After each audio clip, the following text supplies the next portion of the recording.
His name is Mitt. Yet off came the gloves. You say, wait. Isn't he a huge business success?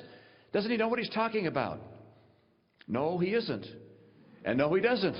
His bankruptcies have crushed small businesses and the men and women who work for them. I predict that he told the New York Times that his immigration talk is just that, talk. Donald Trump says he admires Vladimir Putin. At the same time, he's called George W. Bush a liar. There's a dark irony in his boasts of his sexual exploits during the Vietnam War, while at the same time, John McCain, whom he has mocked, was imprisoned and tortured. A person so untrustworthy and dishonest as Hillary Clinton must not become president. The Trump nomination enables her victory. There's more, Mon. Donald Trump is a phony, a fraud. His promises are as worthless as a degree from Trump University, playing the members of the American public for suckers. He gets a free ride to the White House, and all we get is a lousy hat. Donald Trump tells us that he is very, very smart. I'm afraid that when it comes to foreign policy, he is very, very not smart. Ouch, Mitt. Don't get so rough. So was this a good idea? Frankly, I don't know. But call it return fire after months of abuse. See, Trump's aggressiveness is often lauded by those who love how he tells it like it is. But when other people tell it like it is, boo-hoo. Jedediah. So they'll hit Mitt for speaking out against the frontrunner while they demanded allegiance before the primaries began. But if Trump reflects anger, Mitt reflects concern. So why not listen to both? Here's why. You will not win without reconciliation. It's no longer Trump who has the power, but those holding fast to their principles, those authentic conservatives smeared as losers because they didn't fall for Trump like a farm girl fresh off the bus in the big city. You think you're angry? Try those people. And if you don't convince him, you lose. So why not persuade Donald? No more shouting China until you're blue in the face. If you put off 55% of Republicans, maybe stop putting them on. You got the fans. Get the rest. The truth, when Romney ran, we wished he was more like Trump. We wanted a pit bull. I know I did. Now with Trump, we wish he was more like Romney. Less attack, more tact. Can't we have both? Trump seems ready, but it's tough to expect unity after insulting everyone for so long. But if you want us, come and get us, or lose to Hillary. Parading Christie out like a prized carp ain't enough. And like him, we aren't for sale. So we're back with Kimberly. She's still in Detroit. Hasn't been mugged yet. Good for you, Kimberly. Oh. What do you mean? No takers so far. Detroit's a good place. It's a very good place. Yeah. Anyway, do you guys want to talk about Mitt, or you want to go to Trump's response? Well, I think we should talk about Mitt. Okay. Yeah. All right. I know that, Jedediah, you just can't stand Mitt. He's just a wimp. Look, he's a failed candidate. I don't want, you said, you know, we want Trump to sound more like Mitt Romney. I don't want a guy who why did you not like his He's speech? not a conservative, A. Romney has been on both sides of every issue, and now you're coming out and criticizing Trump. This is the guy who lost the last election, partly because of his demeanor, because he looked like a wimp the whole time. I'm glad he grew some guts now, but we could have used this against Barack Obama. Yes, exactly. That's because I'm not Greg Gutfeld.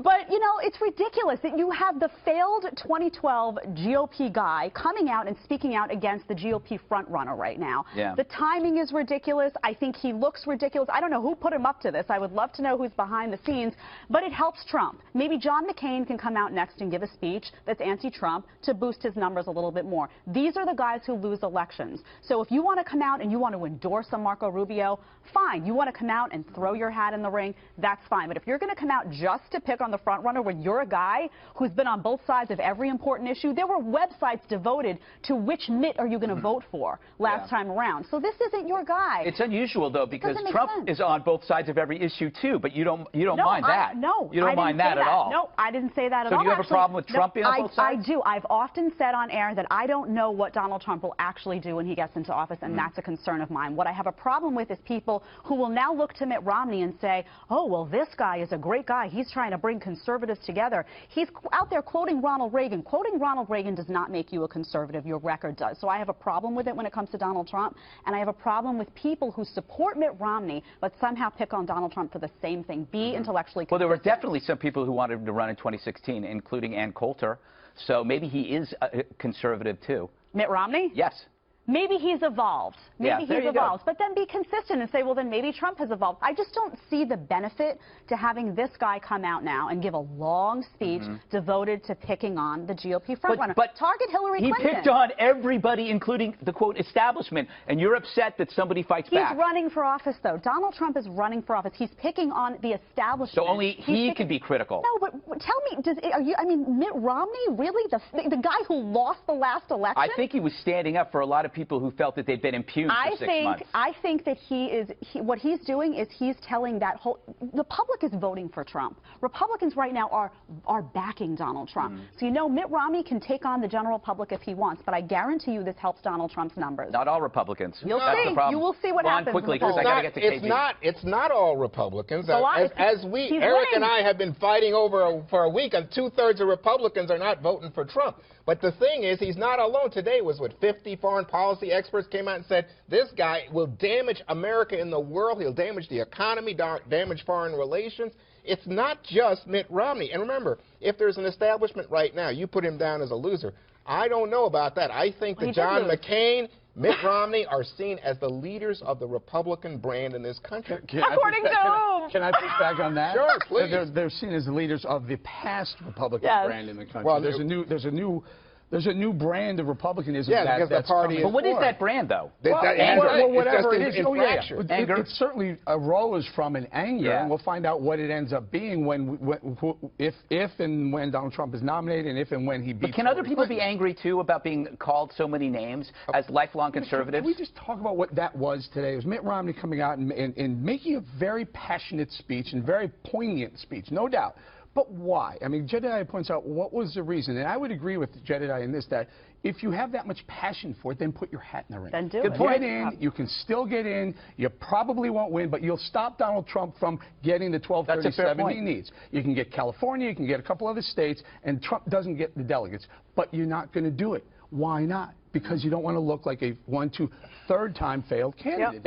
That is part of the problem. That's really why people are so ticked off at D.C. politics and the establishment class, and he's seen as an establishment class, of brand of politics. Right. We're done with it. Yeah. Just if you're going to do it, do it. But don't cry about it and take someone down that you're not even running against. What about the other people, the people that Juan mentions who aren't behind Trump, who have to sit here and be called establishment over and over again? I felt that he was speaking for them. I don't know. I think he probably was. What I had today was an out-of-party experience. I sat back and just looked at it like we're witnessing history. And parties evolve, and this hasn't happened in over 100 years. And I also feel like it was a decent speech, well-written, speaking for a lot of people who are saying, why isn't anybody saying anything? And then he says it, and if you look down all the list is a good thing. I just worry that they may have brought Romney to a knife fight. And that is not going to be good enough. Yeah. I don't think it's really going to change any minds. It might harden some opinions for people who were maybe afraid to say that they were not going to vote for Trump. Yeah. Those people might feel a little bit more brave to do so now, but I don't really think it's going to have that big of a difference at this point. I think that Rubio and Cruz are the ones, and Kasich tonight, but Rubio and Cruz are the ones that are going to have to convince people in a debate that they can have that they can lead the future of the Republican Party. Right. Let me get Kimberly in here. In terms of convincing, one of the points I was trying to make is that it's time for Trump, in a way, to talk to people that he's alienated. It's not just the other way around. Does that make sense? Perhaps we're going to see that, perhaps we're going to see that tonight when the lights shine on. But perhaps he's going to be able to make his case and demonstrate that in the face of such adversity and criticism. But can I say, me gusta mucho huevos? But where were those huevos back in 2012 when Mitt Romney needed to be handing it to Barack Obama, and instead we seated the White House when it should have been an election that was a layup? That's the problem. Where was that during the debate? You know, this is the issue here. I mean, great. I'm glad that he stood up for what he believes in, and he represents the voice of people out there that are dissatisfied. But at the same time, it's like, you know, are you a late game spoiler? Like, I don't know. I mean, this is a little bit late in the game to try and go for a Hail Mary pass. I'm not sure what good it will do. Ultimately, absolutely his right to do so. You know, I like Mitt Romney, but, you know, I also like to have a Republican and a conservative, you know, in the White House. So to what end are we able to, like, move forward and move on target towards that goal? But Kimberly, he said he doesn't think that Donald Trump can beat Hillary Clinton. That's what he said. He doesn't like Hillary, and he doesn't think Trump. And let me just say, it's not just Mitt Romney. You have now Club for Growth. You have lots of big money people on the Republican side who say they're going to bombard the upcoming states with anti-Trump advertising. Right.